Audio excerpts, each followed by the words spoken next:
Жатыр ол адамның дамуының жер бетінде адамзатты көбейту жолындағы қасиетті орын. Жатыр болмаса, әлем, адамзат, тіршілік болмаушы еді. Әйелдің жатыры ең қасиетті киелі мекен. Онда 9 ай, 9 күн келесі ұрпақ өсіп өнеді. Ол ұрпақ үшін жатыр мекені жылы, жайлы, ыңғайлы орын. Осы қасиетті мекенді әр әйел заты күтіп, қадірлеп, қастерлеп ұстауы керек. Ендеше, бұл практиканы 18 жастан асқан кез келген жастағы әйел заты, апалар да жасай алады. Бұл практиканы белгілі бір операциямен егер жатырыңызды алдыртқан болсаңыз да жасайсыз, өйткені сіз туылғанда әйел заты болып туылдыңыз және оның орны бар. Менталды орны тұр. Олай болса, дайын болсаңыз, ыңғайлы отырыңыз. Сізге ешкімнің кедергі келтірмегенін бақылаңыз. Өткен шақты ойламаймыз, болашақты ойламаймыз. Дәл қазіргі сәтте мен жатырымды, яғни женский энергияны көтеру, жатырмен жұмыс жасау практикасын мен айналысқалы отырмын деп сезініп, өзіңізге 5-10 минут көңіл бөліп, уақыт бөліп, бұл практикаға дайын болыңыз. Дайын болсаңыз, терең тыныс аламыз, тынысты шығарамыз. Ішімізбен бүткіл тыныс аламыз, терең тағы аламыз тынысты.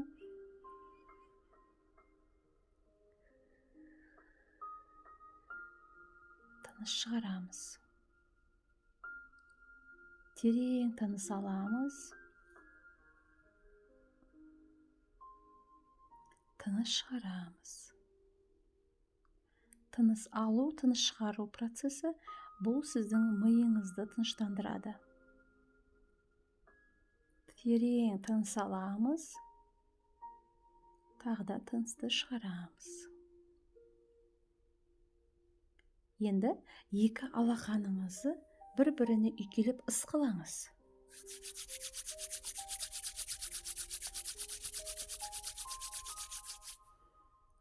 Сол қолыңызды жатырдың үстіне қойыңыз, оң қолыңызды сол қолыңыздың үстіне қойыңыз.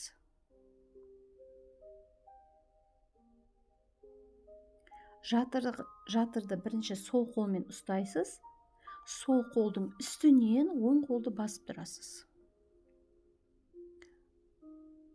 Тырыспаңыз, бойыңызды бос ұстаңыз. Ештеңе ойламаңыз. Көзіңіз жұмулы.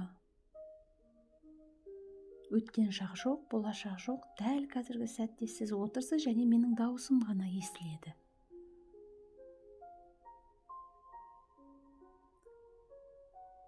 Тәніңізді сезініңіз. Яғни орысша матка дейді, қазақша жатырыңызды сезініңіз.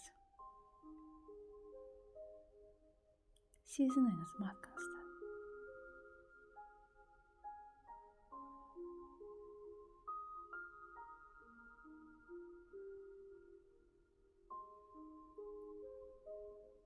Алақанды ысқылағанда жылы энергия туындайды, сол жылы энергияны маткаға береміз.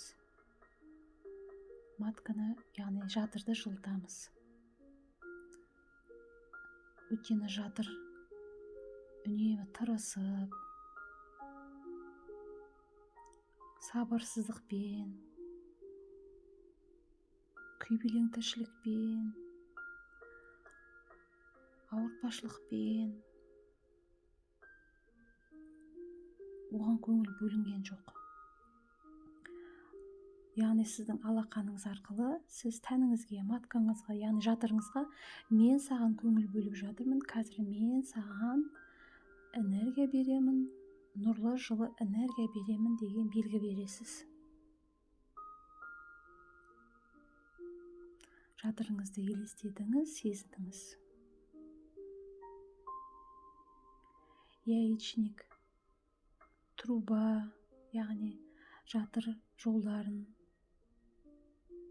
елестетіңіз.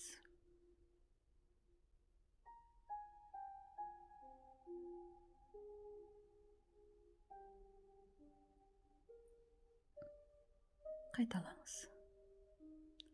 Құрметті менің жатырым, қош келдім. Осы күнге дейін саған мән бермеппін. Саған көңіл бөлмеппін. Тіпті кейде сенің барыңды да ұмытып кетіппін. Құрметті менің жатырым,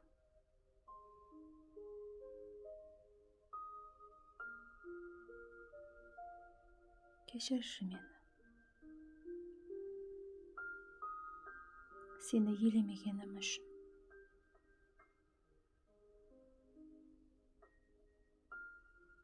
Саған немқұрайлы болғаным үшін.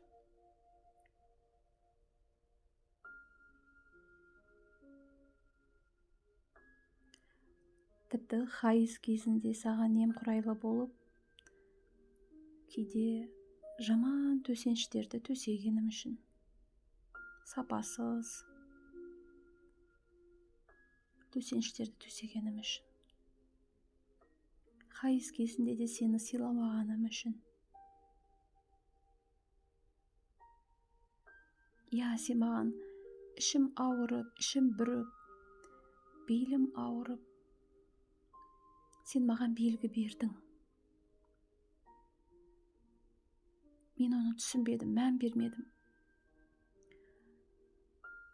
Хайыз кезінде сен мені ауыртып, белімді ауыртып, ішімді бүрітіп, маған қарашы, маған көңіл бөлші, мен мындамын дедің. Бірақ мен сені елемедім. Дәрімен басып жүре бердім.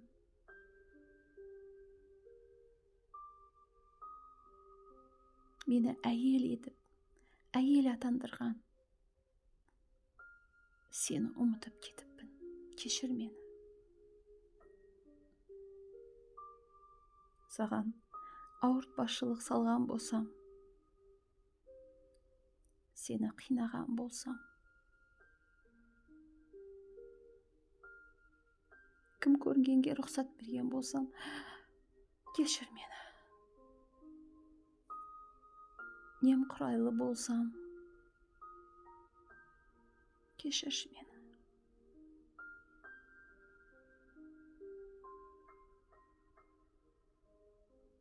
Мен саған ризамын. Себебі мен сен арқылы әйел атандым. Мен сен арқылы сәби сүйдім. Мен сен арқылы балаларымды дүниеге әкелдім. Мен ана болдым. Мен сен арқылы өмірдің ләззатын сезіндім.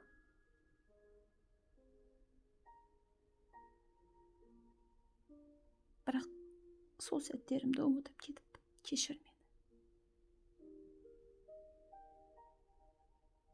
Кешір мені, жатырым.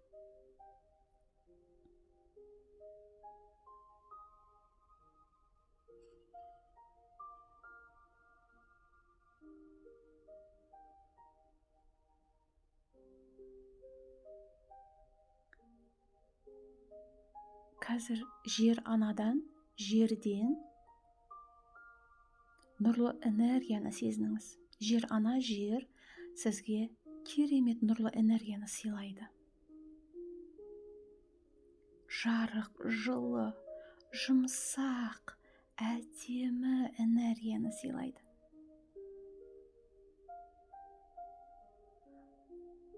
Жерден шыққан нұрлы, жайлы, жарық, жұмсақ, әдемі энергия сіздің жатыр бөлігіңізге жайғасты.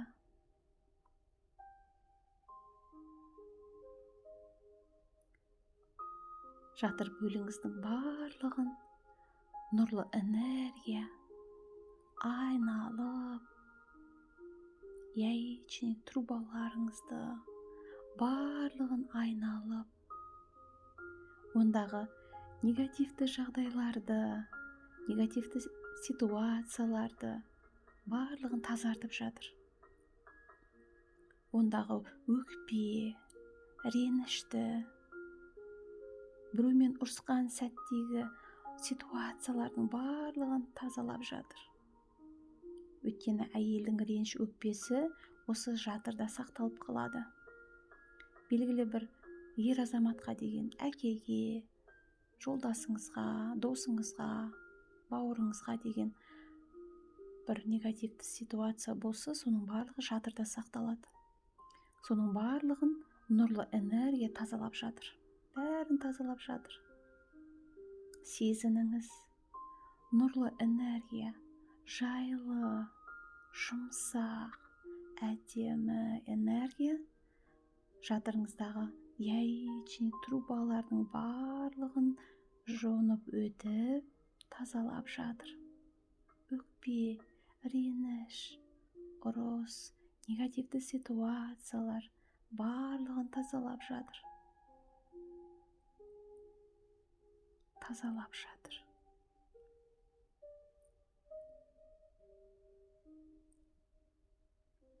Мінекей, тазалап, енді осы негативті сезімдер, эмоциялардың барлығын жер ана өзіне алып кетті. Өзіне алып кетті. Жерге сіңіп кетті нұрлы энергия. Сізден негативті ситуация, эмоция, сезімдердің барлығын алып кетті. Сіздің жатырыңыз жеңіл, жұмсақ, балбыраған, әдемі, тап-таза күйге енді.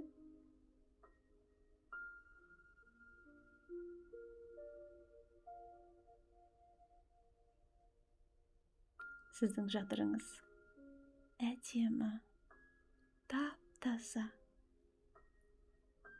жылы, жайлы, бос, нәзік күйге енді.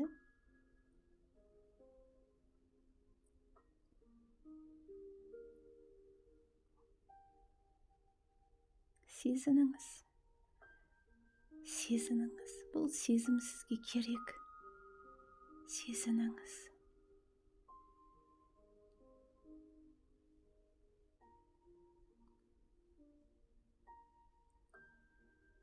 Рахмет айтыңыз жатырыңызға. Алла тағалаға рахмет айтыңыз. Өзіңізге рахмет айтыңыз. Рахмет саған жатырым. Рахмет саған. Бұдан былай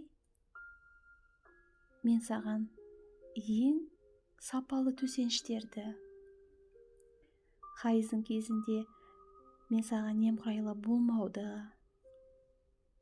өкпеленішті саған жүктемеуді, саған мән беруді, жиі-жиі сені сипалап тұруды, аялап тұруды уәде беремін. Көңіл бөлемін.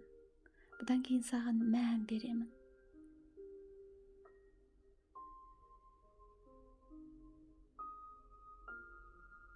Мен сізді құттықтаймын.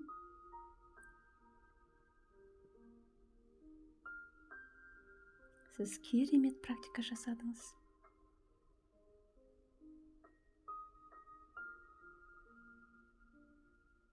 Өзіңізге рахмет айтыңыз.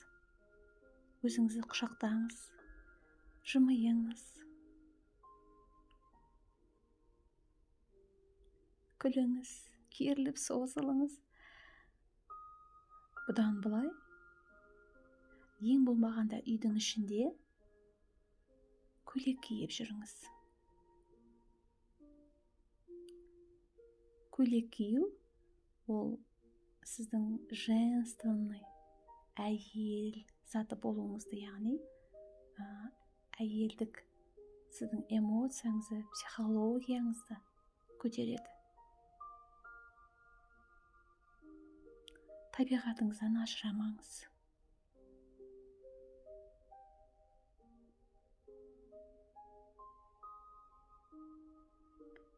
Менімен болған осы сәт үшін сізге алғысым шексіз.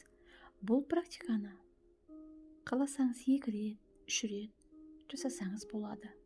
Бірақ жиі сол қолыңызды жатырдың үстіне қойып, оң қолыңызды сол қолдың үстіне қойып, жиі жатырыңызға көңіл бөліңіз.